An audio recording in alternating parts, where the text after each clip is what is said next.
Was our agenda, so we want to wait a little bit? Do we have a quorum? We have a I mean, we do quorum. have Started. one. All right, let's get it going then. Start off with the pledge.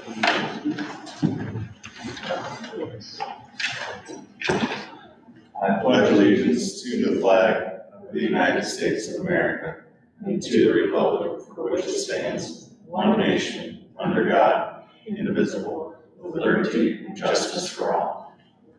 All right. And we'll do the roll call. I guess we'll just go around the table. Darlene Schmidt. Gloria O'Keefe. Luke Hagedorn. Bob Van Hert. Lee Schuman. And Corey Wood. Do we want to maybe make a motion to amend the agenda to switch food truck and sign ordinance, since Carrie's here just for the sign ordinance? Yeah, I think it'd be respectful. That would be great. If we could have him answer his questions cold. I object to being respectful of Carrie's time. So, do we have a second to move sign ordinance? Second. We'll do that. I came here today because Tara gave me her notes from last time about signs, and I read through them, and I just wanted to kind of get a better feel for, this is just discussion, this is not making any recommendations or taking any votes, this is just kind of discussing and me trying to get more information from you guys as far as what is it that we are trying to accomplish, what are we looking at in the sign ordinance, what problem? I don't think, did we approve our minutes? Sorry, yeah, we should go back to that. Sorry, off the agenda, sorry. I'll wait on that. Has everyone had a chance to look at the minutes? Yeah. I approve the minutes. So, motion, second, approve the minutes from last meeting. Second. All right. All in favor? Aye. Aye. Good call. All right, now we'll take off where you're at. So I just kind of wanted to get a better idea of what direction the committee is wanting to go, what we want to look at with the sign ordinance. I brought Carrie here, who's the actual expert on this topic. He's the expert on what we should do, and I'm the expert on what we can't do. So, yeah, so it sounds good, I like that. We're doing the signs first? Yes. Yes. Well, and I guess for us as a committee, it was just presented to us first. It wasn't like something that was generated from the committee. It was brought to us by the mayor to just look into with no real direction per se. So I think we just kind of dug into it and started doing a little research and just had some questions about it. Sure. Amy, who I believe will be later, she has more specific questions because they applied to her directly. Right. Personally, I just looked through it and also looked at some other sign ordinances, other communities, and then also looked at some controversial issues where it had to go to court, right? And so my big concern was, as it was told to us at one point, they're like, well, it's not necessarily on top of Cole's pile right now. That's fine, I understand that. I go, but if we wind up going to court over this because somebody sues, all of a sudden it will go to the top of Cole's pile. That's true. And as the more I looked into it, there was more and more communities who had disputes that ultimately went to the courts, which ultimately forced them to change their sign ordinances. It's a frequently litigated issue, to say the least. Yes. And so that once I started digging into it, that was some of the concerns I started having. Mm-hmm. And just if this will stand a legal test, if somebody. Well, what I will tell you is, and Cole can tell you this from like the first day that he came in, was what I told him was, listen, I don't have any attachment to any of these codes, okay? I want you to go through them, and if there are things that you don't think that are enforceable or that are legal, let's get them changed. What I will tell you is all of those things that you're talking about that end up as high as the Supreme Court all come down, and we codify to wrap all of those decisions into our code. So over the years, there's been, the biggest one was about political signs.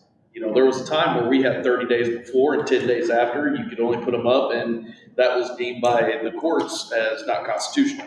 So we had to, Case out of Missouri, actually. yeah, so we took that out.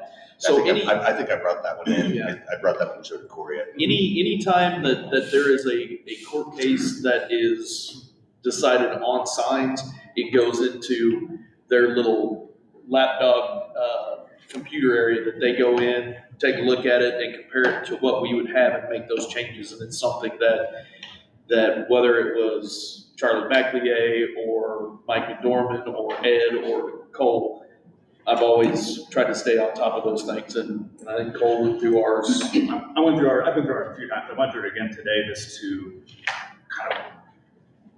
kind of make some mental notes, I guess. This is a good sign. We're on good footing. Really, once we get past the definitions, there's really nothing in it that I would change substantially. I think there's probably some, call it cleanup, perhaps updating that we could do some of the definitions to address some of the court cases that have come out in the last few years. And just I'll give you kind of a brief overview of like what the court cases, there's been two big ones that have come out in the last 8 years.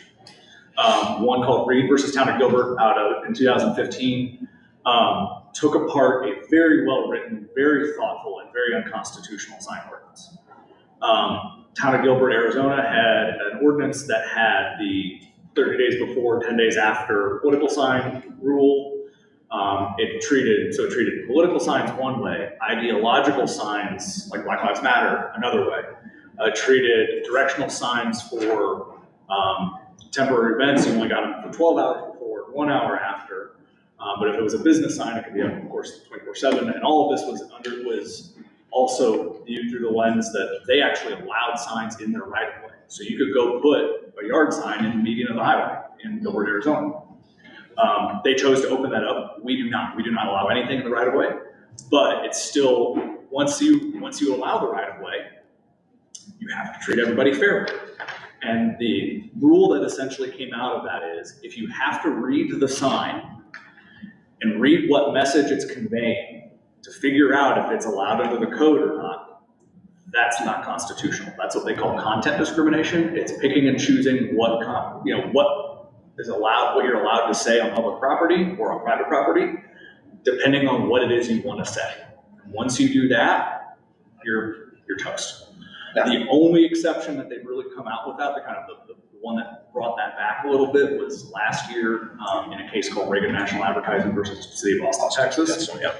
And that one said, one of the lower courts in Texas said, well, if you have to read the sign, that means you have to read the sign. And so they actually struck down Austin's ordinance that said you cannot ban off-premise advertising because you have to read the sign to figure out whether it's on-premise or off-premise. You have to physically read the sign.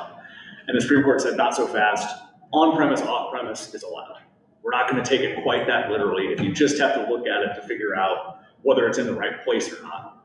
So in other words, if we want to say you can only have, Walgreens can only have signs for Walgreens at Walgreens and not also a sign for,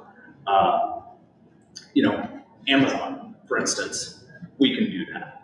So it's not an absolute rule, but that between those two cases, it's pretty clear what we can and can't do as far as content. And the advice I give everybody is, no matter what we're talking about, we can do time, place, and manner restrictions. That's what the courts have called them. So the 30 days before and 30 days after, that's fine if you make it apply to political signs and not political signs. So if you only want to allow temporary signs in August and November, you can do that. But but guess what? No real estate signs, no church signs, no anything else signs either. That's the rule. So if you want to say that you can only put up temporary signs during the day and you have to take them down at night, you can do that. That applies to real estate signs, that applies to church signs, that applies across the board.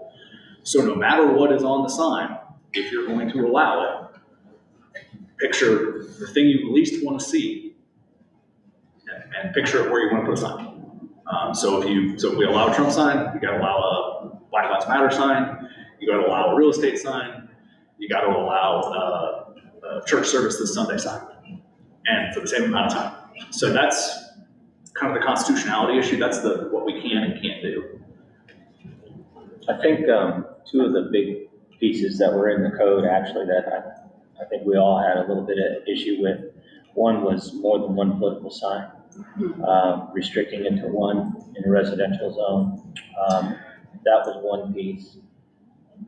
And then the other one, I'll just go ahead. Political or is it temporary? Temporary. Yeah, But as an example, I brought up the fact that if you happen to support two candidates, you're only allowed to put one sign in your yard if you're looking at the temporary. That's gonna be, if you want to expand it for more than one, that's fine, but, I mean, if we're talking about political signs, we're talking about all signs. So, I mean, I'll use the example, the sign farm on 42 and the Parkway, where we can trim that down big time.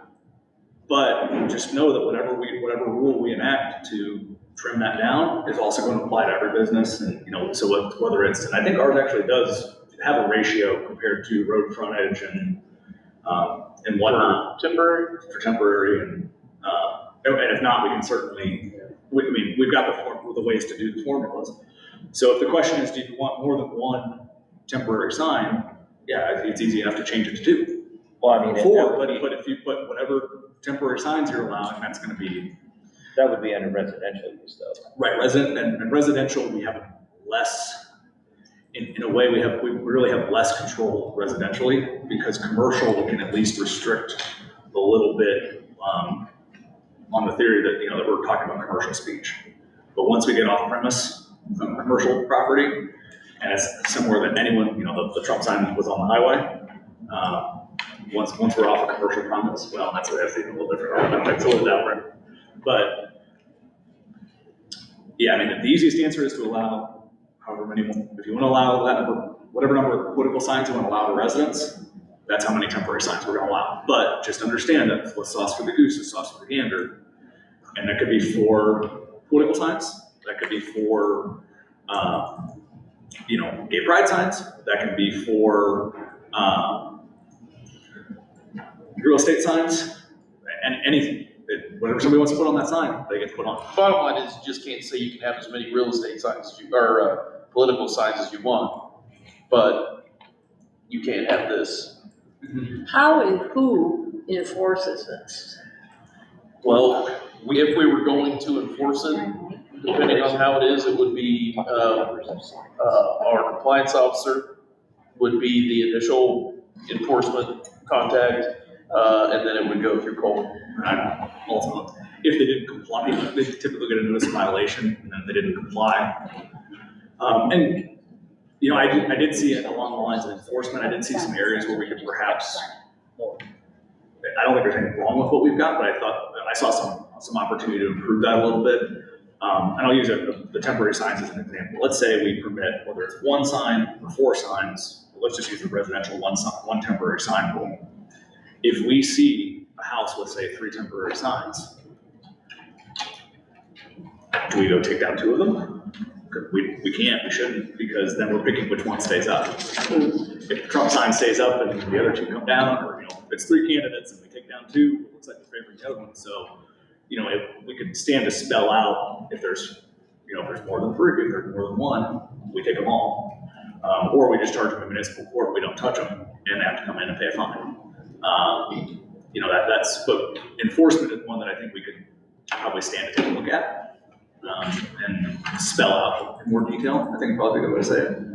Well, and then the other part of it is that, when the first time I looked at the code, I looked at the code, read through it just one time and just kind of drove around town. I was driving around town for 2 reasons, just to see how it applied.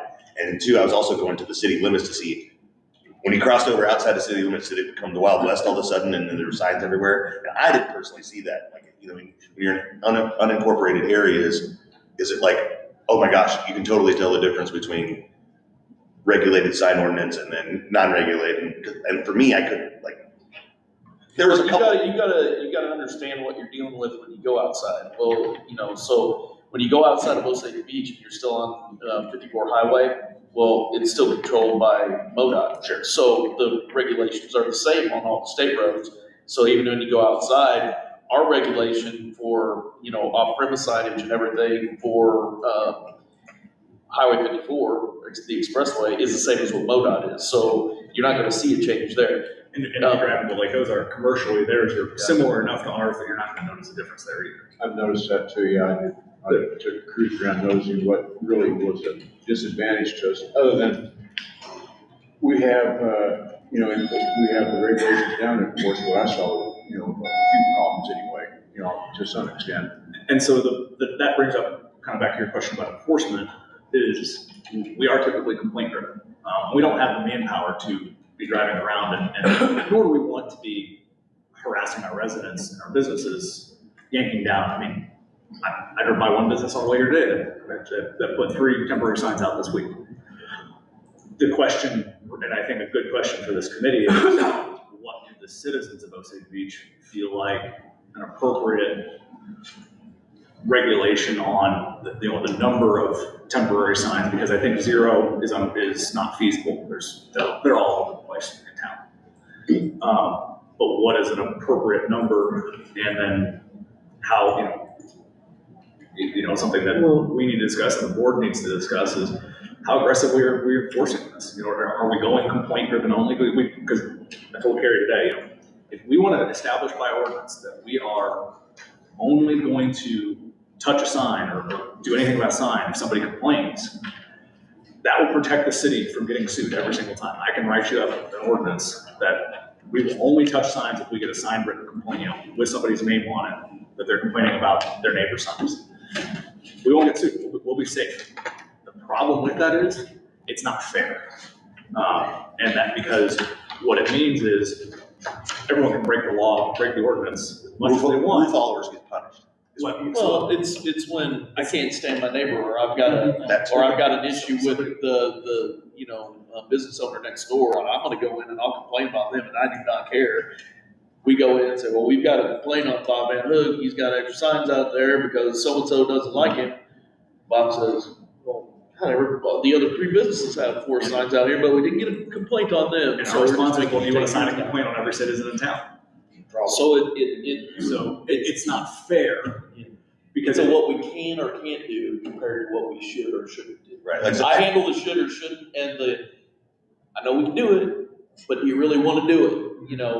In giving you a little bit of background on why the sign ordinance was put in 1999, okay? Gloria was here and Bobby was here. We're part of that. That was, all of that process was taken care of by the Planning Commission at that time. And Planning Commission is the one who has control of the sign ordinance. And basically what was done was, in answer to one, we knew that the franchisation was getting ready to start in 1999. Okay, so we were going to get more restaurants that were franchised, big shopping facilities that were more franchised. So there apparently was, they wanted to address those things, along with those of you that can go back to the 90s will probably remember that all of the turnoffs onto our lake roads had all these makeshift sign, scaffoldings kind of almost that had 2x4s at this point this way and all of these things, and that's something that the community wanted to get cleaned up. So they wrote in the temporary signs. I don't know if any of you remember Big Boys Little Toys gas station that was on 42 where Pruitt's Point is now, and it had a bunch of banners, and it was that was one of the main businesses that was used in this. It was just, I guess, kind of cluttery and stuff. And keeping in mind, all this kind of happened right before I got here, so I just got read through the stuff when I did get here. But if you drive through town now, the basics of what the sign ordinance achieved was equitability for signage for the size of your property, the size of your building, and the amount of road frontage that you had. Okay, so however big your property is, however big your building is, however much road frontage you have, determines the amount of signage that you can have on your property. And that basically says, if you're Walmart, you can have basically 2,000 square foot of signage because they've got 40 acres of property, okay, and 100,000 square foot of building. So you won't have and I'll just use it, you won't have McDonald's having the exact same amount of signage, dropped on their little half-acre piece of property in comparison to what Walmart would have. That's the ideology. With the minimum primary, yeah, remember, keeping the primary allowance a minimum of 32 square foot. So a 4x8 is the smallest that you can have if you want to have it. Okay, and you just kind of go up from there. And if you drive through town now, you will see, for the most part, if you can recollect back to 1999 or the 90s, that it accomplished a lot of those things. Which, as you drive through town, I think Osage Beach has a very clean community as it pertains to our streetscape as you're driving through. Okay. And if I can interrupt there for Yeah. a minute, on the commercial stuff, on the formulas, that part of the sign code, I think, is really obvious. I don't see any issue with that at all. I don't think there's anything wrong with the formulas. Walmart has the right size sign for Walmart, so on and so forth. But more importantly, it's a formula. It's fair. It's clean. There's no discretion. There's no playing favorites. And I don't think there's any issues with commercial on-premise signs. I know there's some questions about off-premise directional wayfinding signs, but I have not heard or seen really much in the way of complaints about, or nor do I see just the way it's worded. It's proportional, it's fair. The way you calculate that footage is it's an average of the size of your lot, your road frontage, and your square footage. So if you have a very large lot with a very tiny building and 50 feet of road frontage, it accounts for that, and it kind of weights all of those things so that Walmart, which has a lot of all three, gets maximum size sign versus somebody with a postage stamp lot and no building gets the smallest size, and then it kind of scales it out in between. But with a maximum size of 200 square feet for any one sign. Right, there's a maximum. Yeah, There's so a minimum and a maximum. Walmart, if I remember correctly, they are somewhere between like 2,500 and 3,000 square foot of signage that they can use because of everything that they've got. But the maximum size of any one sign can only be 200 square foot. So you won't have huge signs. And while we're talking about sign size here, going back to the temporary signs, the way the ordinance reads is that they're supposed to be 2 square feet. I did catch that, and that was one of the things that I had flagged as Because most political set signs are 3 square feet. Yeah, they're 18 by 24. Yeah. So that was something I caught, and I said, well, at the very least, that's something that's an And easy even fix. like a lot of the temporary signs that people put out, whether it's help wanted or They're all 18 by size. 24. Yeah, they're all 18 by 24 is common, but maybe you go 3.5 or 4 square feet just to give people a little bit of wiggle room. Josh, our compliance guy, does not want to be out there with his tape measure. Right. To figure out. And that's the thing about enforcement for me. He doesn't have time to do that. Our cops don't have time to go around and do that. But what I was saying before, what happens is the rule followers get punished, and those who just go and do it without asking, those who just ask forgiveness as opposed to permission, get away with it, as opposed to those who go by the letter. And that's anytime rule followers are punished, that's when I start looking at things and being like, how do you think? And it's a tough situation to be in. But like I said, I can drive all over town and find a lot of violations and everything like that. I'm not going to go turn in my neighbors on it either, though. You can also find a lot of people going 70 and 65. I get it. Right. I will tell you that we don't have a lot of quote unquote rule followers that get punished by calling in and saying, hey, we would like to put out one of the stand signs that, honestly, 2 square foot, I've never said, hey, go out and start measuring signs, go out and do these things. I get it, but if it's in the code and we're not enforcing it, what's the purpose? Okay, well, right. So you can make it 3 if you want to make it 3, but then you'll have somebody that, well, now I got some of the bigger signs because they got a little extra money for this, political campaign time, and I got some of these bigger ones. And then I'll see places go up for sale and they put up way more signs than what is allowed in there. There's a couple pieces of property that are for sale in our city right now that have way more signage on it than what.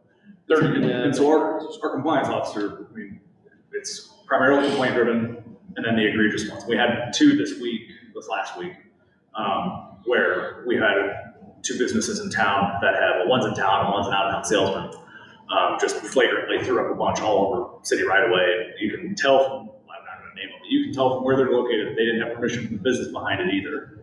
And they just threw up signs wherever they, on Kurt's Point, kind of common areas and stuff. And it was egregious enough that Josh went out Well, and got a hold of him and said, hey, you can't do that, and kind of played dumb. you all, I mean, you called me before and said, hey, can we put somebody wants to put a political sign out front. What I've always told anybody was like, yeah, you can, but try to put it all the way back against that, that concrete median that's in the back, because that kind of delineates where the private property is from the right of way. We know, part of the issue is we know you're not going to be able to stick a sign into an asphalt parking lot, okay? But the reason that we want to keep stuff out of the right of way is for one, there's services in there. So, the last thing we want is for somebody to stick a sign in the ground that's going to hit some, AT&T line or something like that. No, it's probably not going to hit sewer or water line, which would be a worst case scenario, but it's deep enough that we don't typically have to worry about that. But, that's basically, how we handle those things. There is some knowledge of the situation being difficult. I mean, if there's an interest in it, we can certainly take a stab at doing something like a formula, like the commercial signage for temporary signage. To where we would take, and it would be, obviously they're not going to get 20,000 feet of signage, but it'd probably be about 3 feet for every half acre or so, something like that. But again, is that the direction we want to go? Because for instance, if we do that, that pile of signs at 42 and Parkway, no way. The biggest issue is the difference. That's it. The biggest issue is the difference between permanent and temporary signage. Okay, permanent signage, if you're building a business or you're going to rent a new building to put your business in there, and you're going to want to put up permanent signage on your building and a new road sign, or something like that. You're going to come in, you're going to get your permits, we're going to give you your permits. It's a permission, not a forgiveness. But nobody really calls and says, hey, I've got 20 signs that says, open. Can we put those up? One of those flag thingies that everybody are Yeah. using. Yeah, Well, those are strictest interpretation, those are illegal. Right. But, They are illegal. They are. They all They are. are. but they're everywhere. But, it's kind of one of those things No one where, calls in on it because they just see it as part of their business advertising. Like I said, it doesn't personally bother me, but if you have a code and you're not enforcing it. So I actually agree with Luke on this. The question at that point is, then Because if what do we're not you- gonna enforce this code, what other codes are we not enforcing? then what do you want to permit? Then what should we permit? If this isn't where we're drawing the line, where do you think we should? I mean, this is a recommendation that we'll take to ultimately the planning commission and then to the full board. I mean, but it's if this isn't the line, where do you think it should be? it's definitely a situation where we've got a code, we know we have a code. And there, has been times where we've been, we haven't been as restrictive as our code requires us to be. And like I said, I don't think- personally, I don't think this- I'm I don't think laissez-faire about all this. It's like, I don't think the government should tell me what I should do on my property, regardless whether it's signs or whatever. But in general, my general feelings are that, right?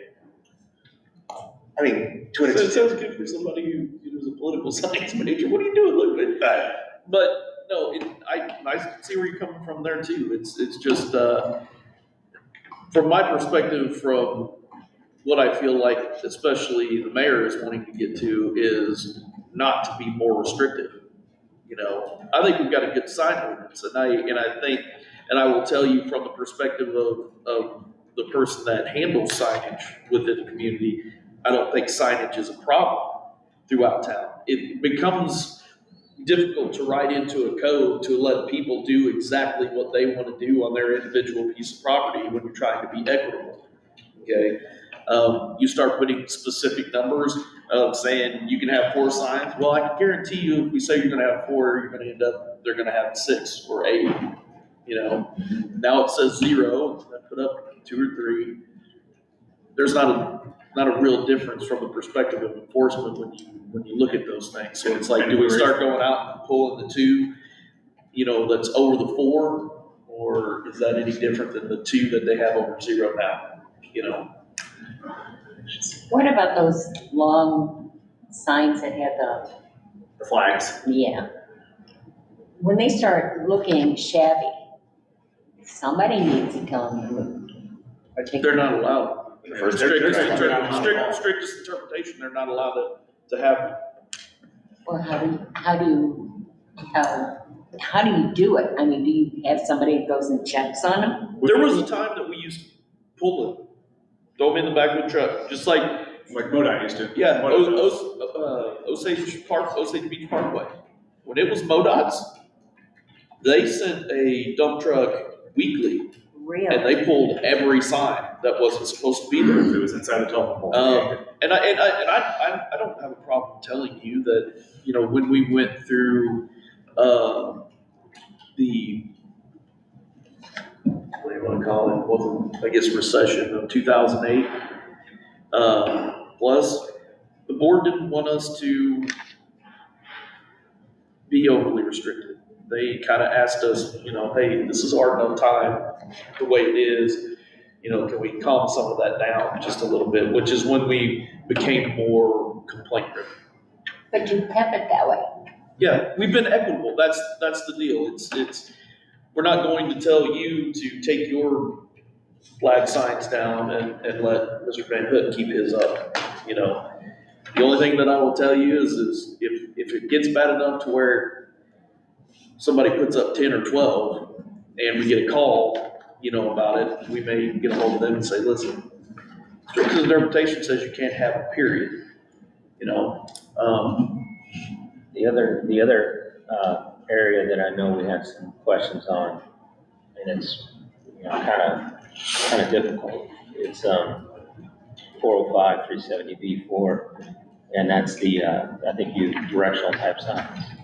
And that would be, well, businesses that are not on the roadway, that the city would build a signage for in the right of way for them, you know. The business directional sign may be erected on public. No such directional sign shall be constructed by the city. Such directional signs shall be constructed by the city and shall be of the type determined by the city. Is that a thing? It's authorized by this ordinance, but it is not funded. So what do these businesses do then if the city's not building the signs? Well, there, so there's a, Okay, and I'll pass this around if you guys wanna take a look at it. This is, But that's really the crux of the question. So if the business is not allowed to put up a sign because they gotta have the city build one, but the city's not building one, then. Well, I missed part of it. What was your question But again? as far as- didn't we figure out last time that was like something the city was gonna do and then something happened, it just didn't come. yeah, expressway, because half those roads got cut off. Right. well, We're talking about, you had that, but the original issue was, this is all of the easements required to do it. And MoDOT wouldn't give us any of them, couldn't give us any of them, Like there it are was services. a plan to there hold was, the city together as a I know, one like uniform 15 unit, years it ago. just never Yeah. came to The fruition. What was your question again? The businesses that are off the main roads, they're directional signs. It says here that the city would build those. it says that they're authorized. They're It off. doesn't say we build them, it says that they're code. So here's basically exactly what you're talking about, okay? It was a sign program that basically looked like the sign that we have out here in front of City Hall, okay? And we had surveying done to find all the easements to put them up. We actually put 2 signs up as experiments, that were actually taken out by, the new highway, their locations. The first thing that happened was we couldn't get the easements from MoDOT. They said, we can't give it up. There's services in those areas. We're not gonna give you the easements. Now, on Osage Beach Parkway, we own the right of way for some of these, not all of them, but some of them. But now you've got a situation where, you know, the highway's cut off that road anyway, and it's not the same. And the function of what was found when we did this or when they did this, because, I wasn't part of it, was that, one, we couldn't get the easements to build the signs. The signs were very expensive. They were gonna be backlit, you know, all these things. And the public didn't wanna have to pay for a spot on, which they were gonna have to. So the function of it is, if we found that it wasn't going to be, it was very cost prohibitive and was not going to be doable, at minimum at least, till we got Osage Beach Parkway, as our road. So then what's the answer to these businesses then? If the businesses are restricted from putting a directional sign up, then The businesses chose a location that's not on the parkway that doesn't have road visibility. I mean, that's the ultimate answer. I mean, Backwater Jacks is down Beach Drive. And they can do the wayfinding that the state is, you know, provides as well. I mean, most of that traffic is coming from the expressway now, not the parkway. Yeah. So we actually do have wayfinding signs. They're on the expressway. Well, and they run into the parkway, so it's not like the wayfinding program doesn't run onto the parkway as well. So the problem becomes when you're looking at private directional signs, what business is going to get the location on the corner? Yeah, well, I'm gonna kill private wayfinding signs because it's not the wayfinding. So we were talking about those two cases earlier. There's the one that said you can't have all the sliced and diced, different topics, all that stuff. Then there was the second one that said, well, what you can do is distinguish between on-premise and off-premise signs. In that case, it's actually about billboards. So billboards, in our ordinance, essentially kills billboards in the city limits except for a few locations along the expressway. We don't, so the billboards New we have, location. new locations. So the billboards that we have in Osage Beach right now are all the billboards we're ever gonna have, but those are off-premise signs. The thing about off-premise signs is you cannot distinguish between what the rule about what they say still applies. So billboards can have whatever they want on them. So whether that's Central Bank loves you, Van Hook Seafood, KKK, they can run whatever they want. The moment we take the off-premise sign restriction out, which is what we would have to do to allow like wayfinding signs out, we'll use Backwater Jacks as an example because we don't know where it is. But if you want to allow Backwater Jacks to have an off-premise sign, we're allowing everyone to have an off-premise sign, and it does not have to relate to another business. So we allow Backwater Jacks to put up a sign. We're allowing mini billboards. You're allowing anybody who can buy 20 square feet of ground, put a sign on. why can't you say, if you're gonna put up a wayfinding sign, there has to be a business associated with that sign? Because now you're picking and choosing between content. Court said you can't do Supreme Court says. I mean, Because this does say business directional signs. But that's ours, so that's the distinction. When the city does it, we have, but even then, that's. I'll be honest with you, the only interest that we had back at the time that we were doing it was from condo developments. There wasn't even businesses. I mean, if you look at it, It was more like what was in on comparison to what we had in the 90s, we don't have that much business on our lakefront anymore. Shooters is gone, Duckett's is gone, Dorsey's is is gone. You know, they've all been, you know, taken up by different things. Topside is gone, which was right off. I mean, you couldn't miss Topside, but about the only one that we have left in town is Backwater Jacks. You know, Everybody knows where that is. 1932s or yeah. Jordan Vans. So, but. Well, I mean, so other examples, we'll use Redhead has a trailer that sits But just it's not in barely. the city limits. I No, know. that corner is just by a hair. The Redhead has one right at the edge of city limits. But again, and I will have to look and see what. But the ones that Redhead has that's right there on, Right at the the Three Seasons turnoff, Yacht Club. it was up prior to us annexing that in. So there's some of those things that are grandfathered, you know. So if someone did come in and wanted to fund the city ordinance as it says now, is there an application for them to fill out for that? That was Because we don't have a facility. It has to be something that would be funded by the city, and then you would have to pay for your spot on that. So That's if it's fine. not being offered, does it need to be removed? I would say so, clean it up. So, And it's clearly caused enough confusion here that I would say, unless the city has any intention of doing it, we should get rid I of mean, it. it's a good idea. It's, the challenge is, it's put in place, in my opinion, I think it's a great idea, but if it's put in place and not being done, but yet that's the reason for restricting further. It's not, that's not the reason. That's not That's the not the reason. reason. Aesthetics That's is two the separate- reason that we respect. But that was designed, the city-owned signs were designed to declutter and beautify the corners. And to do, I mean, what that is exactly what you have on HH. And so with all the, with the signs, dock knockers this way, such and such condos that way, like that was the idea, was to have that. They still have those signs down in those locations. Like HH has it. But it was to keep them all from having their own individual cluttered signs on the corners. Pretty cluttered. Yeah, it was, that's the reason they did it. In the community's opinion at that time, it looked horrible. Yeah. That's why this code was written in. And as those structures fell down or were taken, and if you drive through Osage Beach, you'll still see a Capital few. has one. There by the old school where Kern has his office, there is a bank of off-premise signs that have been there since before I got here. That, Their grandfather. but their grandfather. Capital has one. By the yeah, old tape runners. The Moorings has one on Malibu. There's still some old signs that they've kept, that they've maintained.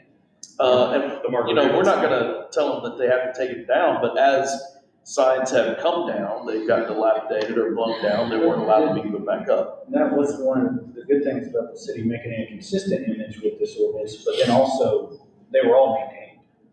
With the city owning them, I think, probably back in the 90s, there were probably several of them that weren't being maintained because it was just whoever wanted to maintain it. Well, So and that's what where you would it's- end up with is, hey, I got a new business, I'm gonna go up here with a 2x4 and some nails and put it on this, nail it to this sign, So, I mean, in what it was meant to accomplish when they approved the sign ordinance in '99 as it pertained to those type of signs, it succeeded for the most part. This Those- advisory committee, they're just making a recommendation, I guess we could recommend either removing it since it's not being utilized, or we could recommend funding it, correct? You can recommend whatever you Yeah. want. I agree with that. Some of these things need to be cleaned up, while we're in this process. And we brought it up at the last meeting, and Gary touched on it, and maybe Cole, in '99, pre-expressway, and so you had all these little, and a bunch of those got blown out then, so like, it's not, I think that's why that's probably never come. You have the expressway, and you have far less businesses that would have wanted to have used it now than then. Right. And even then, they didn't want to pay to be on there, which is part of why it didn't make financial sense, because the city was going to have to build it like to the tune of, 40,000 a piece or something by the time they got electric ran to them and all those things. And they were going to pay for that by way of, you would pay a certain amount of rent on a monthly It or was up to yearly 30 bucks a basis. month, up to 30 bucks You a know. month is what it's. And they didn't want to. I mean, three things have changed since Of then. course, now you've got GPS, which Well, kind of gets you to the Still front door. right. So I mean, three things have changed since then. Number one, the expressway came in and cut a bunch of those off.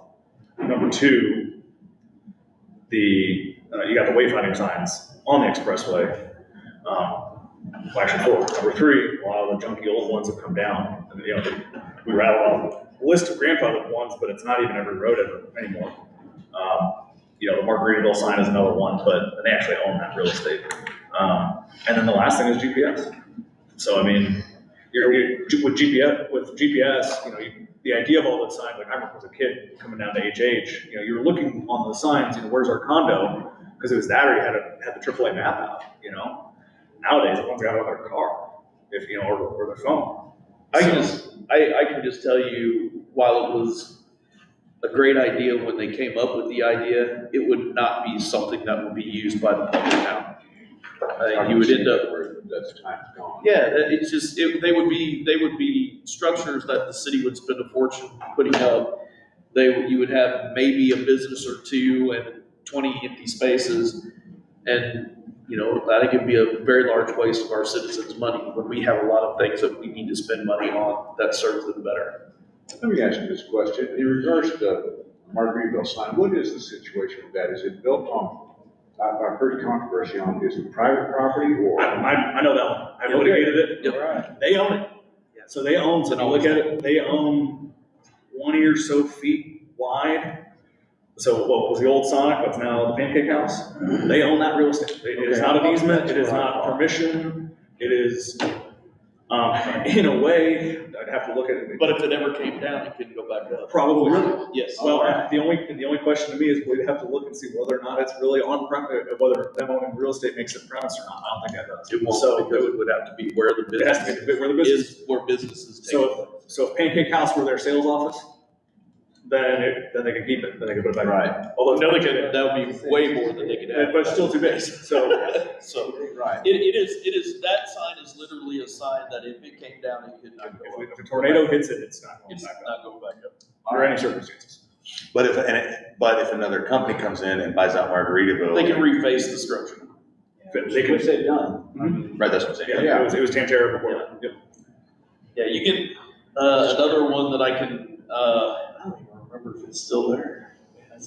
The, Worldmark, or not, Worldmark, what is, Lands End condos that are down at the end of Redbud. I don't think They had a big sign there on the corner that was the Marina Bay sign, and they refaced that one. So, there are those that, that are up that we allow to be refaced, but if they do come down, they can't go back up. But really what go back to, so the question you asked was, is the city program and for the reason we don't allow off-premise signs? And the answer is no, it's not. It's because once we allow off-premise signs for wayfinding, we allow off-premise signs for everything. And it kind of undermines the rest of the sign code to allow, if we say you're allowed so much signage per foot, then you have to go back and look, we gotta redo the whole damn sign code. I just find it hard to understand that if you were to allow a wayfinding sign, it has to be directly associated with a business in that direction. Otherwise, you know what I mean? I don't know why that distinction can't be made. What do you want? You can't put up a sign for junk if it's, you know what I mean? If you're gonna put up a sign and you have a business sitting right there, why that couldn't be allowed when there's a direct correlation with what the sign's saying? You know what I mean? Because you gotta decide what the sign's saying. I mean, All right. The basics of it is off premise is off premise. Wayfinding or not, and the only group that can put up a wayfinding program would be a governmental body. So the city, the county, because we can put up a program and say that you can come in and buy a 2x5 space on a monthly basis, and everybody equitably down your road can do the same. First come, first serve, same price, bid it out, whatever. We can follow our purchasing code. Yeah. But the issue is, when you allow an off-premise sign, you're not just allowing wayfinding.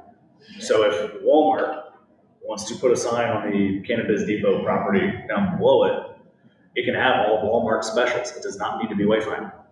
They do not need to be down a side road in order to have a wayfinding sign. But it could be written so it is not allowing that. It could just No, be it a cannot. directional sign. Not if we don't want to get sued. No, directional is content. Direction. Once we tell them what they because- can say on the sign, we are violating the First Amendment, we are getting sued. And as long as it has the name of whatever business it is, it might as well be a billboard. It's just small. Yeah, it's just a billboard, small billboard. So Walmart could, In the eyes of the law, in court.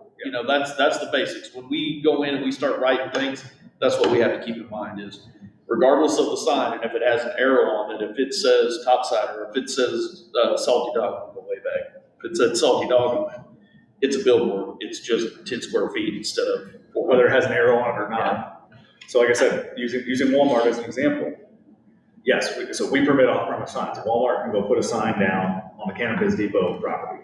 And candidly, And we say whatever square footage that is, whether it's 200, 150, 20, whatever that number is, Walmart can proceed to put whatever it wants on that sign. Period, full stop. And candidly, we haven't had them now for 25 years or allowed them, and we don't get asked for them. The people don't come in wanting them. So, and again, a lot of that has to do with there's just not that many businesses down lake roads and stuff anymore. But, Those were the primary questions. I had two other specific questions. Hit it, or carry it, whichever. The one when it comes to vehicles and what's on the vehicle. I think that's what Redhead's getting away with, is it's a trailer. And Well, but I haven't looked at that. signs attached to paint on or placed on a vehicle trailer that is parked in a public field on private property, this provision should not be used. What section's that? Section 405, 370, sign right, under prohibited signs, A. And so this is saying that these are prohibited in all zoning districts in the city of Osage Beach. Now, it does not be construed as prohibiting an identification of a firm or its principal products on a vehicle operating during the normal course of business or parked after business hours, provided the parking takes place as inconspicuously as possible, which most people who have a wrapped van, perhaps 2 wrapped catering vans, park them very I'm trying to properly. find it, hang on. And then takes place as inconspicuously as possible on the duration of parking, does not exceed the period of 16 hours, except a week. who's the judge, what's as inconspicuously as possible? I get it. Throw them under a camouflage net. I get it. Well, but there's a difference between parking and right by the road. There's a certain bull that comes to mind as well. Oh, okay. And wheels. Dominicos has that bull. Yeah. Yeah, so Yeah, the But like Bob's delivery trucks obviously can clearly have his stuff on it, whatever like that. But you're not parking them out by the highway to advertise your business. the ideology behind it is I parked them, a couple of them. I mean, I'm looking at that one, thinking that one. out front, just in a normal parking spot. Right. For a holiday weekend or something, but. the ideology behind it is, you haven't made a vehicle or a trailer into a permanent sign that sits in one location, And this is, of course, before the whole wrapped vehicle thing became a thing. I mean, what this is actually talking about is back in the old days when it just had the name on the door and a phone number and probably didn't even have an email address at that point, but. Or the paint is on the side of the Yeah. semi-trailer. Right. Well, look at what's at the topsider development. There's a couple big trailers with signs on the side of them that haven't moved in 16 hours. They are using those for storage and construction materials, so, but it does still say topside on the side. I have a work van that is parked beside our office, but that's where it was parked before we had it wrapped also, so. The ideology. And it leaves, it goes and does work. Right, I get it.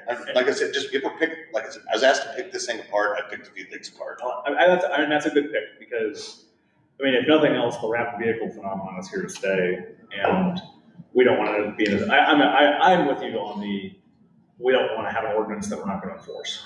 And the wrapped vehicle thing is here to stay. At the same time, you don't want the semi-trailer that somebody turns into a billboard and says, oh, no, it's a trailer, not a.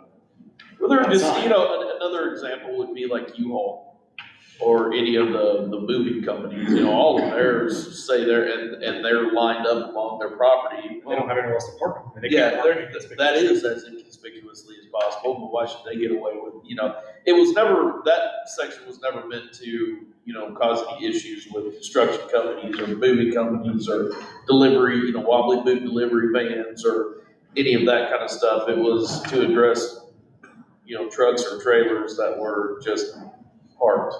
And big cow on wheels. Yeah, I know about the big cow. Big cow. So, I guess Like to sign in the plan? No, like I said, I love them. I want more cows on wheels. you would. That's just my aesthetic. So, I guess the question is, if the committee has a recommendation on, we don't need you guys to draft an ordinance, but we can have our next meeting, what should that look like? give me the big picture of what you want it to look like, and I can write it. It's certainly a situation where this was written and some of it went in, you know, at a time that was completely different than what we're dealing with now. At the time that this thing was initially written and approved, people hated cell towers. Hated them, didn't want them anywhere. Now, people are like, can you put one on top of my house? If I can get better reception, just, you know, whatever you need to do. Things have changed, you know, so there might be some portions of it that we can look at, you know, the wrapped vehicles, I don't think it really, I think those things are easy enough to say it's not, you know, it's not illegal, but yes, giant bulls. And then my last one was, skipping over page 17, if it's marked there as far as sections, but it's about temporary promotional displays. Section 405, 380, I think. I did see that one. And this is just another one of those that may be obsolete, and I'm just curious if we ever actually, has this ever actually happened where somebody came in and put a temporary promotional display, 10-second count, and they're paying a $50 bond? I had the same question. It seems like an artifact, but I don't know. Has anyone ever gotten a temporary? Never happened. Yeah. Seems like an artifact of. Right. Like I said, that just was a weird one to me that was in there that like. My point of view, it passed legal muster. I mean, it's clean, it's clean, it's kosher, but. We have never required that. But I just wonder how often people actually put up temporary promotional displays and do not go through this. Which again, I'm all for it. They Put your hail bales up, whatever, you know, I'm all for it, but. Those folks don't call and ask if they can put up a sign. And I'll be honest with you, when I drive through town, I'm not looking all over the place trying to find, you know. I wasn't either telling, like, It's a conservation of resources thing. I mean, like, yes, we could go bust a bunch of people's chops over temporary signs, but we don't have the time nor the manpower nor the budget to do it. Nor do we feel like. Nor do we want to do that to our citizens. I get it. Or anything. So, you know, if there's things, you know, certainly cleaning things up that we can certainly change, you know.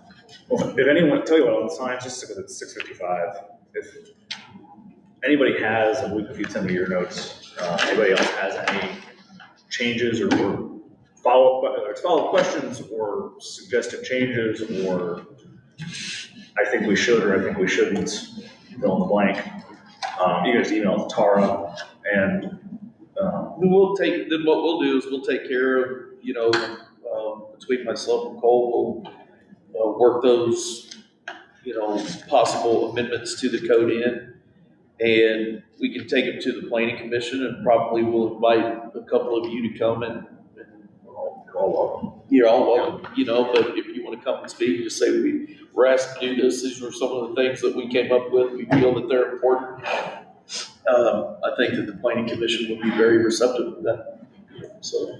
I think, you know, the parts of the sign code that Carrie deals with every day and I deal with whenever I deal with Carrie, you know, are primarily the commercial stuff. It's Our main activity permission, is not the new forgiveness signs stuff. You know, we do permits for new commercials, you know, permanent signs, probably somewhere between 20 and 40 a month, depending on the month.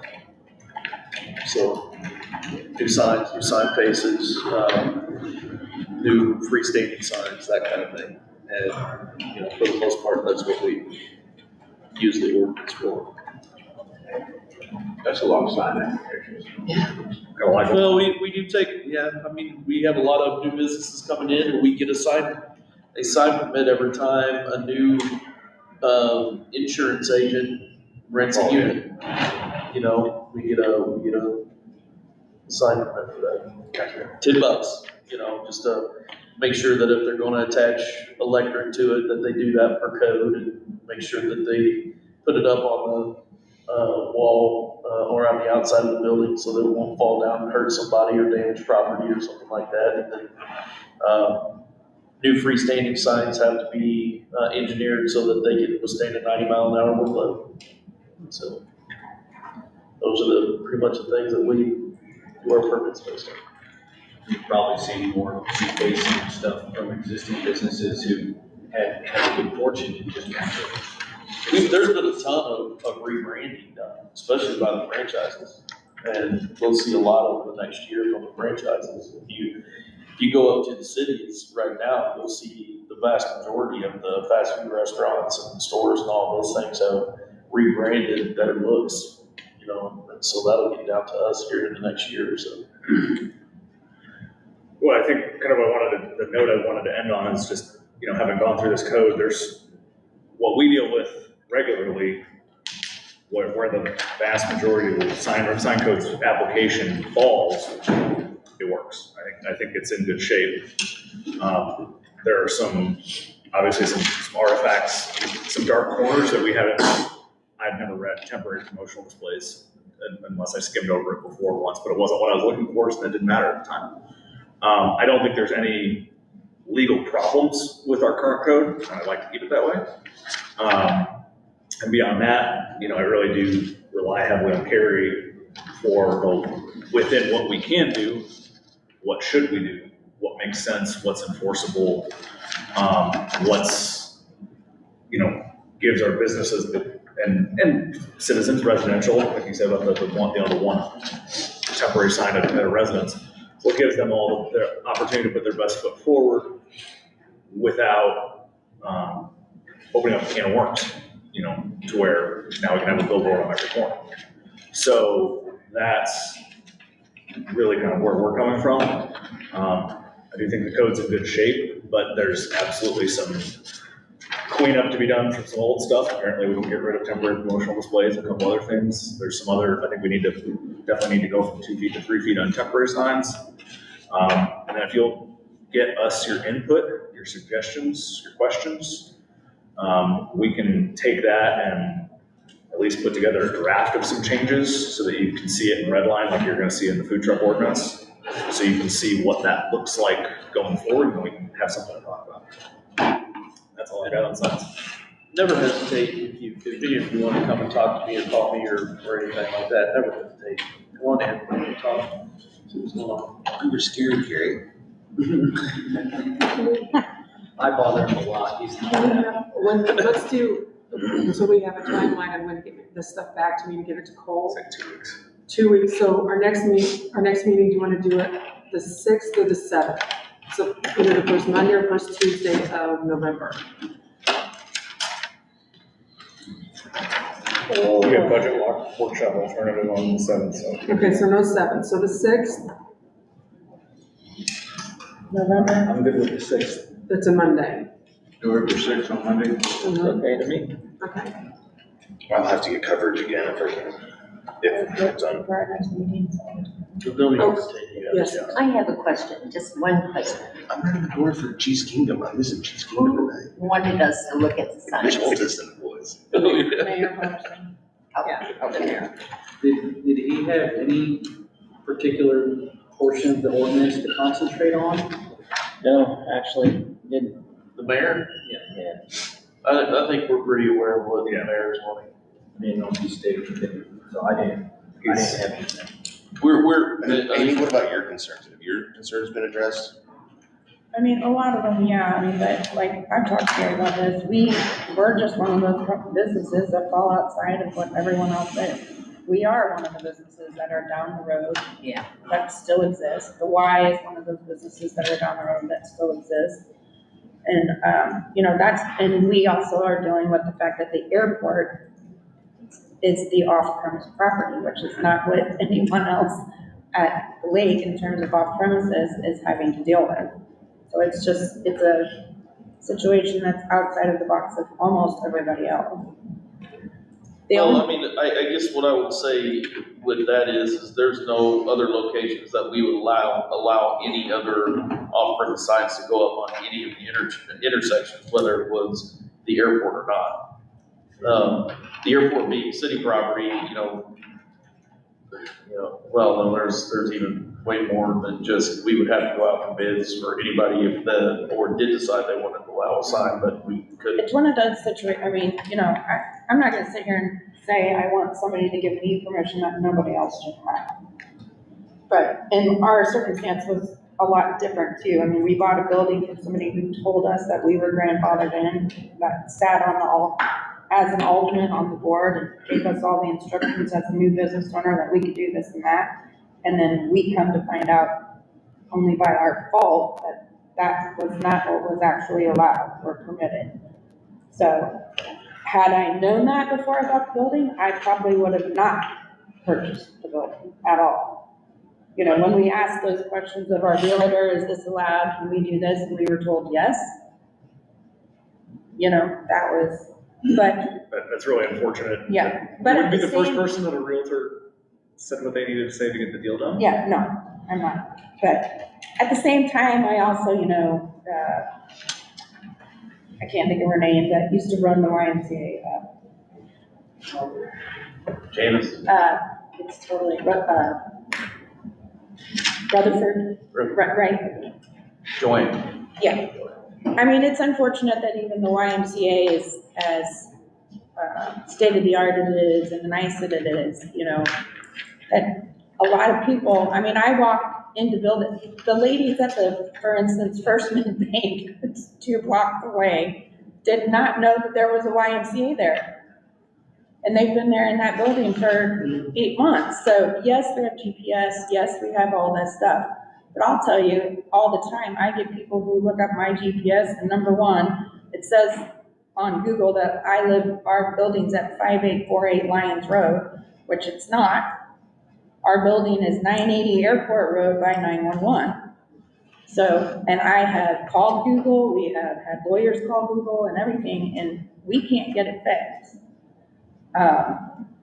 It's just a situation where I'm trying to get around all the other problems and make people know. And I would like for everybody in town to realize that we have a beautiful YMCA besides us, you know, 2 blocks away from us, so that instead of them struggling all the time to keep their doors open, that people know they're there and it's used. That's what we're trying to accomplish. Keep in mind, we're an advisory committee, so we don't have to just make a recommendation on an ordinance change. So there was already the ordinance for, like, the signs that are there, the problem is funding, we could recommend funding that item. And the thing is, I don't disagree with that portion of the ordinance. I don't want to see the city spend $40,000 on 35 signs along the parkway. I don't want to see that. But at the same time, I'm trying to figure out, okay, how do we do this so that people in my situation in the YMCA are still being prosperous businesses? I don't want to put a sign on the corner that's got 25 things about what I do. I just want to put a sign on the corner that says, I'm right there, you know, with a little arrow. And, you know, Carrie has told me, we put up a sign every once in a while, like during bike week and whatever. We put up a sign at the end of the road that has a little arrow on it. We put it up for 2 days and we take it down, which is great for now. But it would be nice if it was something that was more, you know, all the time. So I have to work through it, and we have to work through it and see where we can go with it. We had the same problem with the senior center. It's up on a hill, Yeah, on the hill, exactly. and there was no direction to it. Oh, All right, you done with me, Council? Get out of here. thank you. Again, don't hesitate if you all want to talk about anything. I know Lori, she'll bug me if she But she wants was to. good at it. Thanks for taking time out of your evening. We're talking about that, Oh, we're talking about that game last night? Not really. They won't. Alright, I guess we're moving on to the food truck ordinance. Thank you. Yes, I hope that's as apparent as it is, I think it is, because I took an email and tried to just turn it into an ordinance. So can I ask a question about the Yep, changes? did you ever we send made? that out, by the way? It was attached to the agenda. Well, I got this one, like what Cole did. The actual ordinance is attached. Yeah, I got that too. Yeah, that's Oh, the other one, the one, I'm saying what he Yeah, sent that to was Cole, because we like- never saw what it he was a sent to you. while back, I thought. I sent that out to everybody. It might have been, it's kind of, it was like back in June or something. It was a while ago. Right, but that didn't get distributed to us, is what I'm saying. Yeah, I did. I sent it back in an I email. didn't see it. I looked for it. And I looked at it. Let me go back and. So Cole, can I ask you a question on Yes. this? So I Sorry read about that, what changes you made, Mm-hmm. as we're trying to get them out of this ordinance then? So, Is that the goal of what What I was we're asking- writing in? yeah, so what I was asked to do, now I have to go find it because I'm not linking to the correct up here. So what I was asked was, can we write an ordinance to accomplish this? I think the answer is yes, because while the ballot measure that I think you guys need to be aware of had to do with how much we were charging for a peddler's license, the only question was, what's the charge? And anyone, good lawyer will tell you, if you can write the definitions, you can completely change it. We didn't vote on what was and was not included in the definition of a peddler. So we've left the generic peddler alone, but we've excluded mobile food establishments, AKA food trucks, from the definition of peddler and regulated them separately. So that's what I wanted to do. I think the question is really one for the board ultimately about whether or not they feel that that is appropriate since the voters voted on it. But I think it's legal and enforceable. And that's my job. I think they can do it. Now, whether or not they should is a question for them. And that's one that you can vote to advise yea or nay. And I think that's where we were, the intent of the conversation was to, before we start going down certain lanes of, hey, we're gonna do this and this, we're gonna make these recommendations, we didn't even know if it was possible. It's possible. So the question one was, is it possible to separate mobile food trucks from the current peddler ordinance? And that sounds like that's doable. Yes. So now. And it sounds like you've basically done it. Yep. Right here, right? Mhm. If I read that correctly. I tried to take your email and affect and carry it out. So then would the next step be that we need to write a different one, or that we need to write something that, This covers, this does everything that Oh, was okay. recommended to me. At this So- point, we just make a motion to recommend this ordinance, correct? Or send it to the alderman? Yeah, to recommend it to the alderman or not. Would it go to the alderman or would it go to the planning commission? To the alderman. This is alderman. This is alderman. Now, I know the other sticking point, I don't know if we had the total consensus of everybody, was the fees themselves. And they did bring those down for the, since Right. they're excluded from peddlers, we'll get back to that. Yeah, so I did it was according to your email, I did $10 for a single day event, event, 20 for $20 for 5, 5 days. 100 for 6. That seems reasonable. And the So other, that- yeah, and I will point out that the other caveat is that I wrote it because I think it's consistent with everything else we do. I wrote it to require that a food truck have a business license, which obviously is good for a year. Yeah. But And that as a, seems not very. it's $35. It's 50. 50, sorry. So it's $50 for the year. So it's $50 up front, and so if you want to do it, if you want to show up in Osage Beach for one day, for the first time ever, it's $60, but after the second day, it's another 10. For another week, it's 20. So think of it like your initiation fee for your gym. Or I think country that's club. fair. So for a year, they'd be looking at $250. It's $250 to operate for a year. Yeah. Which, That's reasonable in my opinion. Totally reasonable. so, That's, I mean, before it was 500. And that's, again, that's kind of the direction I thought we had going, so that's kind of, let's see what we can get. And then, you know what, if it's doable, if we need to tweak it a little bit more, then that'll be our basic. but I wanted them to comply with our business licensing. And then I think you'll see at the very end, I noticed the city clerk has to kind of enforce it. yeah, she gets to be a bad cop. Yeah. Well, The very last section those were I put an enforcement clause in because as I'm redoing some of our ordinances, I'm finding that some of our ordinances don't have the cleanest or clearest enforcement mechanisms. So that very last one, 610, 170, were kind of the 7 things I could think of that I thought would be important. Other generally applicable laws that should, as much as anything, that we should remind food trucks that they still have to comply with. So merchant's license, their location has to comply with zoning, so obviously no food trucks are at a private residence. Presumably, I suppose they could probably get a caterer's license for that. Or as a private party, if it was a private party, they could be at a residence, but if they were offering, but you can't set up in somebody's driveway and sell to passersby. It would just be for that event. It'd be for that event. Yeah. So you could. What about 7-year-olds with a lemonade stand in their front driveway? I'll send you. Well, they don't have a Are you going business out there to license. bust that up? Yeah. Again, I'm not enforcing sign ordinances, I'm not. I don't think anyone's, like, it goes back to complaints. I- I doubt anyone's I complaining. know, I'm just saying, Yes. to the letter of the law, Yeah. I will donate the $50 for their business license. So number 3, don't block traffic.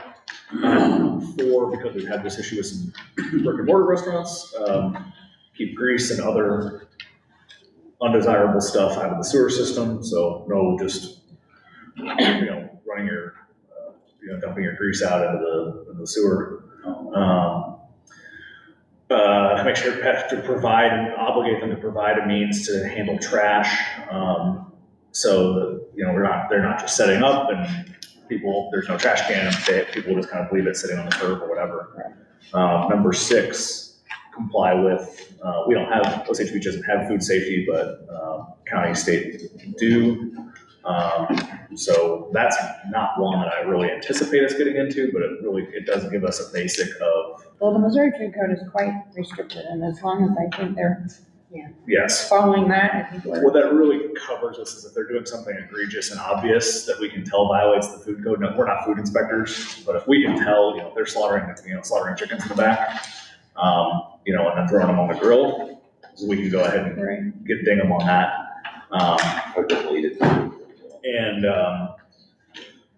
And do what our local health departments require. That's really important, because actually the food trucks that were here all talked highly of those county ordinances and said that covers so much of what they do to keep the bad ones out. So that's good that all. I think it even covers things like the trash and grease and all that kind of stuff.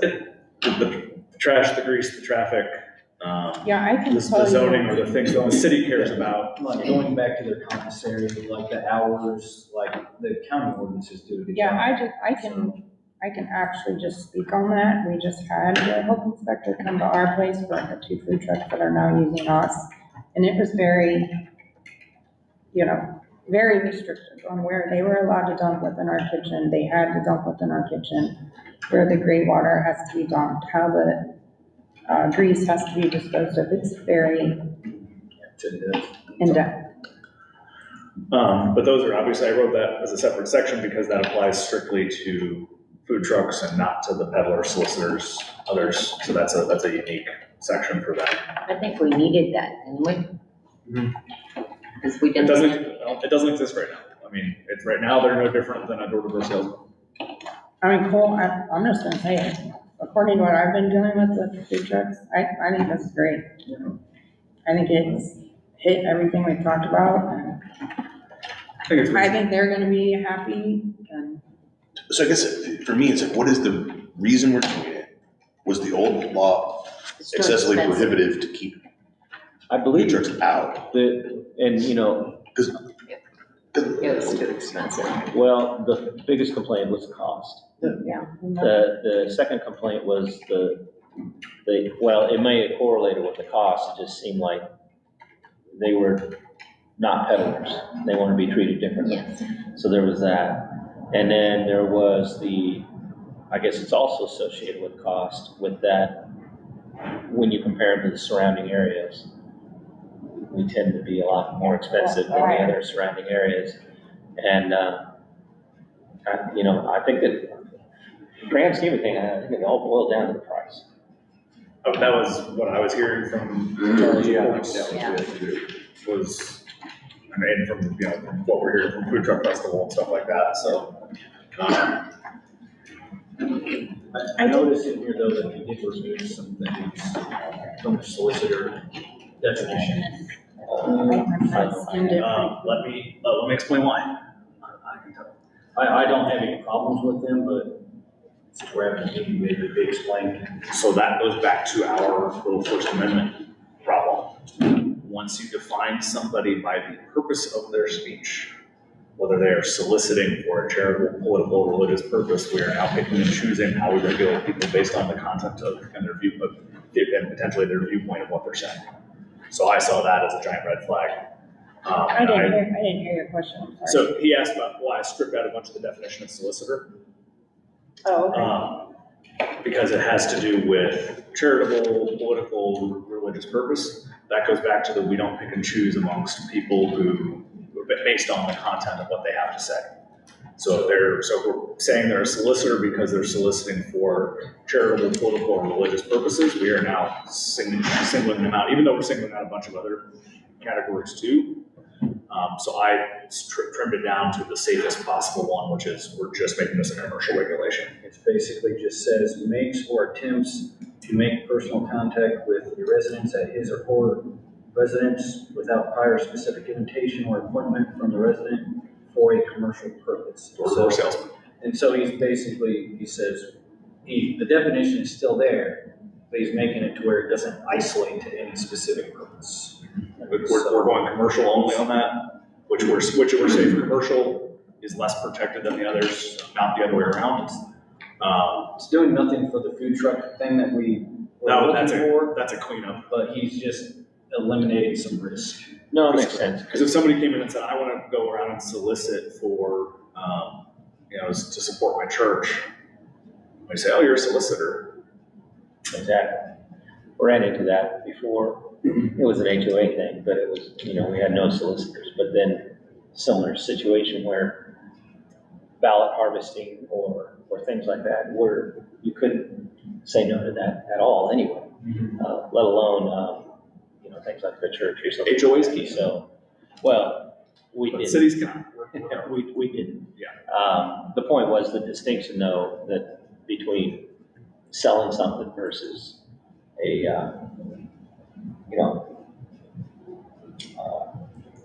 candidate or something. Get a lot of those. A difference. That's the difference between those two.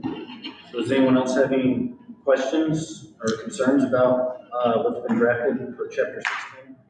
I will just add on the solicitor thing, the other reason I felt comfortable trimming it down on the solicitor definition is we've received precisely 0 complaints about anything related to any of this as far as anyone's aware. So it's a non-issue.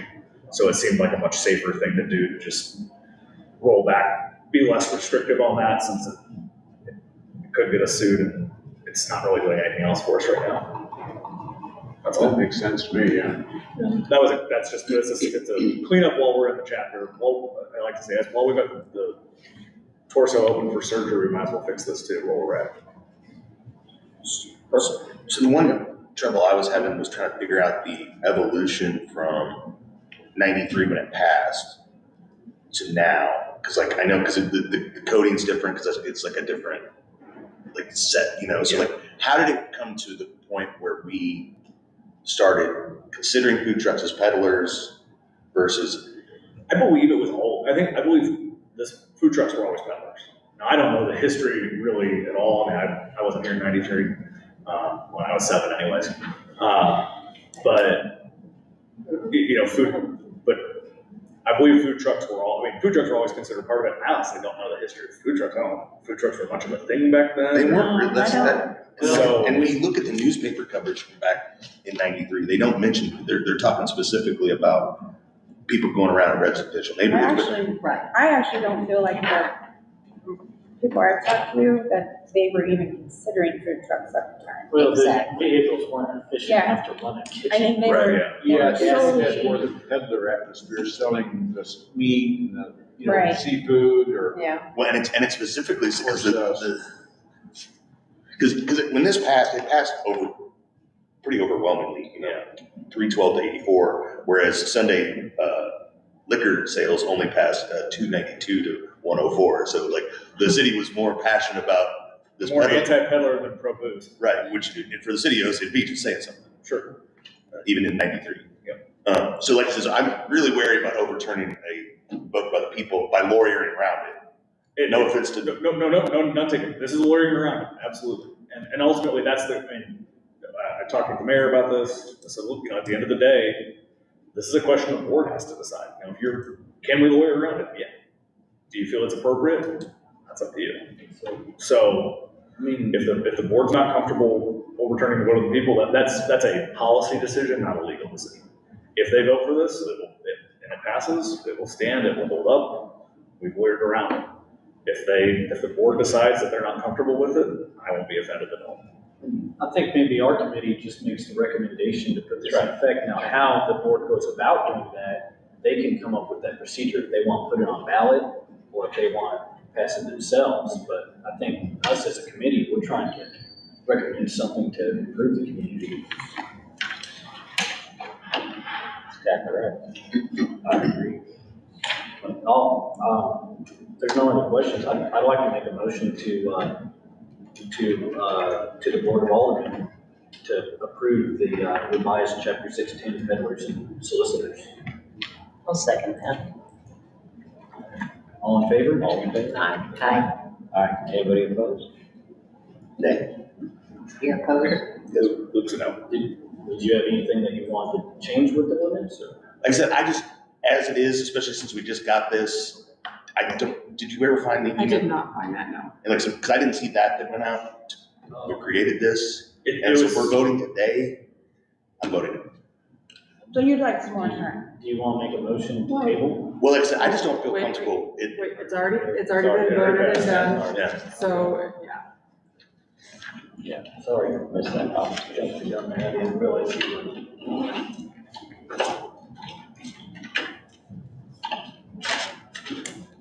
Hold on. Well, that really leaves us with signs then at this point. And I would say by the next meeting, I think we all need to decide. I think the big questions that I gathered was, are we gonna add math to residential signs? It can be as simple as you get 2 instead of 1. Or Which just simply frankly, from number. an enforcement point of view, would probably be preferable, just as John. Are we going back to signs? Because we already got. Oh, I'm sorry. I'm We just already discussed I'm signs. summarizing. Oh, okay. I'm just summarizing kind of the meat of some of the main areas that we all just need to contemplate for the next meeting. One is whether or not we add like a map to signs in terms of property size and all that, or just expand the number that they can add, or leave it as is. The other one is fund the city wayfinding signs, or remove it entirely from the ordinance. Any comments or questions around the mobile sign piece? And then, of course, that last one we talked about was the temporary promotional policy. I don't know if there's any other big questions that I'll go through and make a little laundry list of sections I think either can go, or we can, at least the low hanging fruit. And because there's several, that and the 2 square feet are obvious.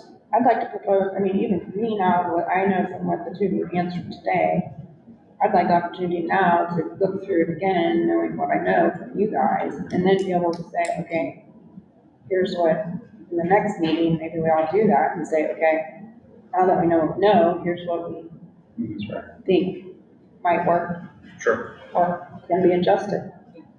I didn't have enough knowledge before today to be able to say, this is what, in my position, this is what we should do or not do, so.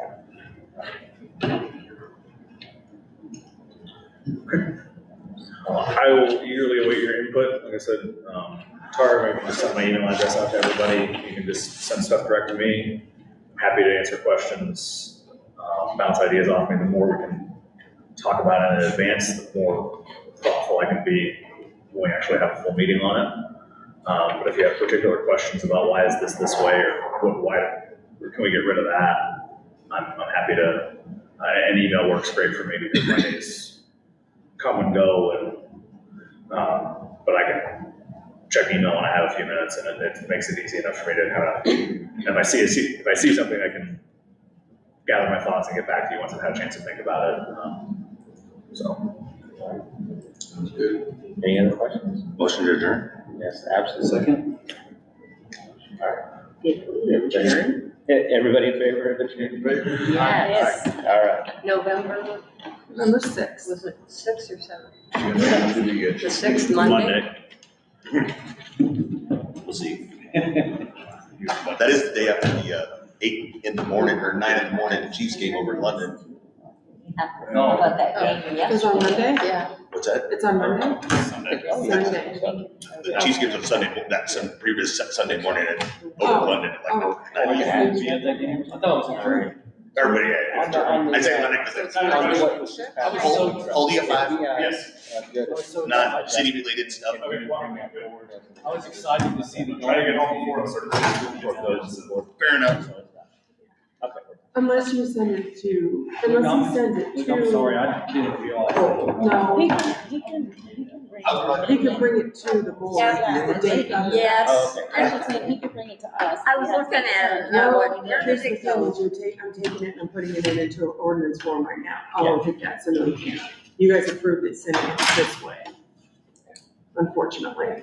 No, Do it's they fine. have it by the next meeting? Yeah, you can't make any changes to the ordinance now, unfortunately. We're just trying to see if there's any other concerns. I mean, we're just, Doing what we can. Well, here's what, I need to take this off. Hold on. Oh, you haven't turned off the out yet. We're done. I mean, Is right, this also live streamed on the city? Yep, it is. Why can't I show you?